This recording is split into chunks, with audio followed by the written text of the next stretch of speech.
റെഡ്മിയുടെ ഏറ്റവും ലേറ്റസ്റ്റ് ആയിട്ടുള്ള budget smart phone ആണ് റെഡ്മി 15C.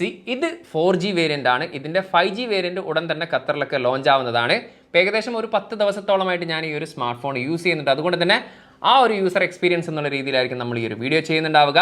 ഈ ഒരു ഫോൺ വാങ്ങണമെന്ന് അല്ലെങ്കിൽ ഈ ഒരു ഫോണിനെ കുറിച്ച് കൂടുതൽ കാര്യങ്ങൾ അറിയണം എന്നുള്ളവർക്ക് മാക്സിമം വീഡിയോ സ്കിപ്പ് ചെയ്യാതെ കണ്ടു കഴിഞ്ഞാൽ ഏകദേശം ഒരു ധാരണ ഈ ഒരു ഫോണിനെ കുറിച്ച് നിങ്ങൾക്ക് ലഭിക്കുന്നതാണ്.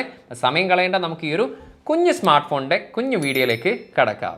ബോക്സിനകത്ത് സ്മാർട്ട് ഫോൺ കൂടാതെ ഒരു ട്രാൻസ്പെറൻറ്റ് CPU കേസ് വരുന്നുണ്ട്. 33 വാട്ടിൻ്റെ ചാർജർ അഡാപ്റ്ററാണ് കൂടെ വരുന്നത്. പിന്നീട് type A to Type C charging cable. 4 കളേഴ്സിലാണ് ഈ ഒരു സ്മാർട്ട് ഫോൺ ഖത്തറിൽ അവൈലബിൾ ആകുന്നത്. നമ്മുടെ കയ്യിലുള്ളത് മൂൺലൈറ്റ് ബ്ലൂ എന്ന് പറയുന്ന കളറാണ്. ഇതുകൂടാതെ മിൻറ്റ് ഗ്രീനിലും മിഡ് നൈറ്റ് ഗ്രേയിലും ട്വലൈറ്റ് ഓറഞ്ചിലും അവൈലബിൾ ആണ്. ഡിസൈൻ ആൻഡ് ബിൽഡ് ക്വാളിറ്റി നോക്കുകയാണെങ്കിൽ പിറകിലും ബോഡി ഫ്രെയിം ആയിട്ട് യൂസ് ചെയ്തിരിക്കുന്നത് പ്ലാസ്റ്റിക് മെറ്റീരിയലാണ്. ഈ ഒരു മൂൺലൈറ്റ് ബ്ലൂവിൽ നമുക്ക് സ്റ്റൈലായിട്ടുള്ള ഒരു പാറ്റേൺ കാണാൻ സാധിക്കും. അതുപോലെ തന്നെ സിഗ്നേച്ചർ ഫോൺ സ്റ്റൈലിൽ നമുക്ക് റെഡ്മി 15C എന്ന് എഴുതിയതും കാണാൻ സാധിക്കും. ക്യാമറ മോഡ്യൂൾ ആണെങ്കിൽ ബോഡിയോട് ബ്ലെൻഡ് ആയിട്ട് നിൽക്കുന്ന രീതിയിലാണ് വരുന്നത്. 7.99 mm ബോഡി തിക്നെസ്സും 205 ഗ്രാമാണ് ഇതിൻ്റെ ബോഡി വെയിറ്റ് വരുന്നത്. ചെറുതായിട്ടൊരു വെയിറ്റ് ഉള്ള ഒരു സ്മാർട്ട് ഫോൺ എന്നുള്ള രീതിയിൽ തന്നെയാണ് ഫീൽ ചെയ്തത്. റൈറ്റ് സൈഡിലാണ് ഫിംഗർ പ്രിന്റ് സ്കാനറോട് കൂടിയിട്ടുള്ള പവർ ബട്ടണും വോളിയം റോക്കേഴ്സ് ഉൾപ്പെടുത്തിയിരിക്കുന്നത്. മുകൾ വശത്ത് കംപ്ലീറ്റ് ബ്ലാങ്ക് ആണ്. ലെഫ്റ്റ് സൈഡിലാണ് സിം ട്രേ വരുന്നത്. 3 കാർഡ് സ്ലോട്ടാണ്. ഒരേ സമയം 2 nano SIM card plus memory card എന്നുള്ള രീതിയിൽ യൂസ് ചെയ്യാൻ സാധിക്കും. താഴ്വശത്തായിട്ട് 3.5 mm headphone jack, internal mic, type C charging port, സ്പീക്കറുകൾ. ഇത്രയും കാര്യങ്ങളാണ് നമുക്ക് ഒറ്റ നോട്ടത്തിലുള്ള ഡിസൈനിൽ കാണാൻ സാധിക്കുന്നത്. ഡിസൈൻ വൈസ് അത്യാവശ്യം ഒരു സ്റ്റൈലിഷ് ആയിട്ടുള്ള ഡിസൈൻ എന്നുള്ള രീതിയിൽ തന്നെയാണ് ഫീൽ ചെയ്തത്. ഇനി ബിൽഡ് ക്വാളിറ്റിയുടെ കാര്യം എടുത്തു കഴിഞ്ഞാൽ IP64 റേറ്റഡോട് കൂടിയിട്ടുള്ള water and dust resistance smart phone കൂടിയാണിത്. ഡിസ്പ്ലേ വരുന്നത് 6.9 ഇഞ്ചിൻ്റെ IPS LCD ഡിസ്പ്ലേ ആണ്. HD+ ആണ് റെസൊല്യൂഷന്. 120 Hz റിഫ്രഷ് റേറ്റോട് കൂടിയിട്ടുള്ള ഡിസ്പ്ലേ ആണ്. അതുപോലെ തന്നെ വാട്ടർ ഡ്രോപ്പ് നോച്ച് ഡിസ്പ്ലേ ആണ് ഈ ഒരു സ്മാർട്ട് ഫോണിൽ വരുന്നത്. അത്യാവശ്യം വലിയ രീതിയിലുള്ള ബസിൽസും തന്നെയാണ് ഈ ഒരു സ്മാർട്ട് ഫോണിൽ കാണാൻ സാധിക്കുന്നത്. മൾട്ടിമീഡിയ എക്സ്പീരിയൻസിനെ കുറിച്ച് നോക്കുകയാണെങ്കിൽ IPS LCD ഡിസ്പ്ലേ ആണ്. അതുകൊണ്ട് തന്നെ ഒരു ഡീസൻറ്റ് വ്യൂയിങ് എക്സ്പീരിയൻസ് എന്നുള്ള രീതിയിൽ മാത്രമേ എനിക്കിതിൽ ഡിസ്പ്ലേയുടെ കാര്യത്തിൽ ഫീൽ ചെയ്തിട്ടുള്ളൂ. മീഡിയ ടെക്കിൻ്റെ ഹീലിയോ G81 Ultra എന്ന് പറയുന്ന 4G പ്രോസസ്സറാണ് ഈ ഒരു സ്മാർട്ട് ഫോണിൽ വരുന്നത്. കഴിഞ്ഞ വർഷത്തെ 14Cയുടെ സെയിം പ്രോസസ്സർ തന്നെയാണ് ഈ ഒരു സ്മാർട്ട് ഫോണിൽ വരുന്നത്. ഒക്ടാ കോറിൽ 2 GHz ആണ് ക്ലോക്ക് സ്പീഡ് വരുന്നത്. എനിവേ പെർഫോമൻസ് സൈഡിനെ കുറിച്ച് പറയാനാണെങ്കിൽ ഇതൊരു ബഡ്ജറ്റ് സ്മാർട്ട് ഫോൺ ആയതുകൊണ്ട് തന്നെ ഒരു നോർമൽ യൂസേഴ്സിന് പറ്റിയ ഒരു സ്മാർട്ട് ഫോൺ എന്നുള്ള രീതിയിൽ മാത്രമേ ഫീൽ ചെയ്തിട്ടുള്ളൂ. അതായത് നമ്മളൊരു സാധാരണ രീതിയിൽ നമ്മൾ കുറച്ച് സോഷ്യൽ മീഡിയ ആപ്പ് യൂസ് ചെയ്യുന്നുണ്ട്, അല്ലെങ്കിൽ വളരെ ചെറുതായിട്ടുള്ള ഈ സബ്വേ സർഫേഴ്സ് പോലുള്ള ചെറിയ ചെറിയ ഗെയിമൊക്കെ നമ്മൾ ഇടക്കും തലക്കൊക്കെ കളിക്കുന്നുണ്ട്. അതുപോലെ തന്നെ ചെറിയ രീതിയിലുള്ള മൾട്ടിമീഡിയ കാര്യങ്ങളൊക്കെയാണ് യൂസ് ചെയ്യുന്നതെങ്കിൽ ചുരുക്കി പറഞ്ഞാൽ ഒരു നോർമൽ യൂസർ, അതായത് ബേസിക് ആയിട്ട് യൂസ് ചെയ്യുന്ന ആളുകൾക്ക് സ്യൂട്ടബിൾ ആയിട്ടുള്ള ഒരു സ്മാർട്ട് ഫോൺ എന്നുള്ള രീതിയിലാണ് ഇതിൻ്റെ പെർഫോമൻസ് ആയിട്ട് എനിക്ക് ഫീൽ ചെയ്തിട്ടുള്ളത്. എനിവേ 2 മെമ്മറി വേരിയന്റിലാണ് ഖത്തറിൽ ഈ ഒരു സ്മാർട്ട് ഫോൺ അവൈലബിൾ ആകുന്നത്. 4GB റാമിൽ 128ഉം 8GB റാമിൽ 256GB അതുപോലെ തന്നെ 3 കാർഡ് സ്ലോട്ടാണ് ഈ ഒരു സ്മാർട്ട് ഫോണിൽ വരുന്നത്. നമുക്ക് ഒരേ സമയം തന്നെ 2 നാനോ സിം കാർഡും ഒരു മെമ്മറി കാർഡും അപ് ടു 1TB വരെ നമുക്കിതിൽ മെമ്മറി കാർഡ് യൂസ് ചെയ്യാൻ സാധിക്കും. LPDDR4X ആണ് റാം ടൈപ്പ് വരുന്നത്. അതുപോലെ തന്നെ ഇതുകൂടാതെ തന്നെ ചില രാജ്യങ്ങളിലൊക്കെ 6GBയിൽ 128ഉം അതുപോലെ തന്നെ 4GBയിൽ 256GB എന്ന് പറയുന്ന ഒരു മെമ്മറി വേരിയൻസിലൊക്കെ അവൈലബിൾ ആണ്. എനിവേ കണക്ടിവിറ്റിയുടെ സൈഡിലേക്ക് വന്നു കഴിഞ്ഞാൽ ഡ്യുവൽ 4G LTE ഇതിൽ സപ്പോർട്ടാണ്, ഡ്യുവൽ ബാൻഡ് വൈഫൈ ഇതിൽ സപ്പോർട്ടാണ്, ബ്ലൂടൂത്തിൻ്റെ 5.4 ആണ് വരുന്നത്. NFC-യും ഈ ഒരു സ്മാർട്ട് ഫോണിൽ സപ്പോർട്ടാണ്. IR ബ്ലാസ്റ്റർ ഈ ഒരു സ്മാർട്ട് ഫോണിൽ സപ്പോർട്ടല്ല.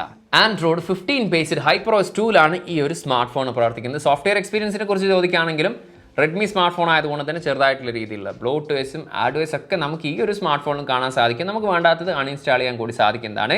അതുപോലെ തന്നെ ഗൂഗിൾ ജെമിനി ഒക്കെ ഈ ഒരു സ്മാർട്ട് ഫോണിൽ സപ്പോർട്ടാണ്. മറ്റ് AI ഫീച്ചേഴ്സും കാര്യങ്ങളൊന്നും ഈ ഒരു സ്മാർട്ട് ഫോണിൽ സപ്പോർട്ടല്ല. ഒരു ഡീസൻ്റ് ആയിട്ടുള്ള സോഫ്റ്റ്വെയർ എക്സ്പീരിയൻസ് എന്നുള്ള രീതിയിലാണ് ഇതുവരെ എനിക്കിതിൽ ഫീൽ ചെയ്തിട്ടുള്ളത്. സിംഗിൾ സ്പീക്കറാണ് ഈ ഒരു സ്മാർട്ട് ഫോണിൽ വരുന്നത്.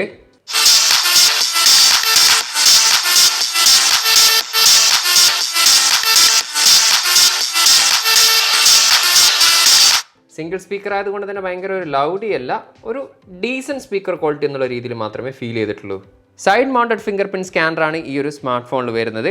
അത്യാവശ്യം ഫാസ്റ്റ് ആൻഡ് ആക്യുറേറ്റ് എന്നുള്ള രീതിയിൽ നമുക്കിതിൽ ഫിംഗർ ലോക്ക് വർക്ക് ചെയ്യുന്ന കാണാൻ സാധിക്കും. 2D ഫേസ് ലോക്കാണ് യൂസ് ചെയ്തിരിക്കുന്നത്.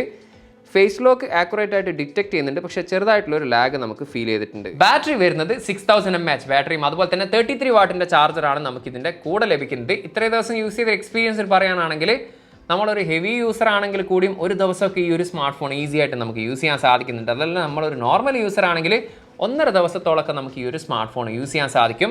എനിവേ റിയർ ക്യാമറ വരുന്നത് 50 മെഗാപിക്സലിൻ്റെതും 8 മെഗാപിക്സലിൻ്റെ സെൽഫി ക്യാമറയാണ് വരുന്നത്.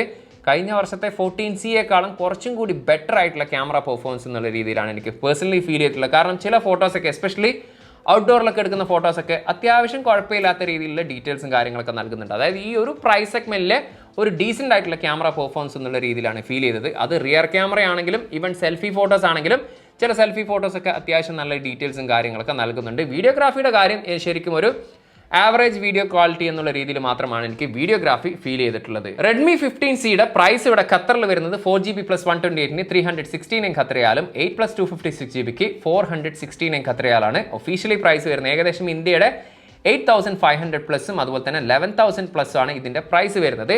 എനിവേ ഖത്തറിൽ നിന്നാണ് ഈ ഒരു സ്മാർട്ട് ഫോൺ നിങ്ങൾ വാങ്ങുന്നെങ്കിൽ ലിമിറ്റഡ് പീരീഡിലേക്ക് ഏകദേശം ഇന്ത്യയുടെ 1200 അതായത് ഖത്തർ റിയാൽ 14 ഖത്തർ റിയാൽ വരെ വരുന്ന റെഡ്മിയുടെ ബഡ്സ് 6 Play എന്ന് പറയുന്ന ഒരു ഇയർബഡ്സ് കൂടി ഇതിന്റെ കൂടെ ലഭിക്കുന്നുണ്ട്. പക്ഷേ നിങ്ങൾ ഖത്തറിൽ നിന്നാണ് ഈ ഒരു സ്മാർട്ട് ഫോൺ വാങ്ങുന്നതെങ്കിൽ നിർബന്ധമായിട്ടും ചെക്ക് ചെയ്യേണ്ട ഒരു കാര്യം എന്ന് പറയുന്നത് ഇൻറ്റർടെക് ആണ് ഈ ഒരു റെഡ്മി സ്മാർട്ട് ഫോണിന്റെ ഡിസ്ട്രിബ്യൂട്ടർ ഇവിടെ ഖത്തറിൽ. അവരുടെ 2 വർഷം വാറന്റിയാണ് എല്ലാ റെഡ്മി സ്മാർട്ട് ഫോണിലും അവർ പ്രൊവൈഡ് ചെയ്യുന്നത്. അതുകൊണ്ട് തന്നെ ആ ഒരു ഇൻറ്റർടെക്കിന്റെ എംബ്ലം ആ ഒരു ബോക്സിന് മുകളിലുണ്ട് എന്ന കാര്യം ഉറപ്പുവരുത്തുക.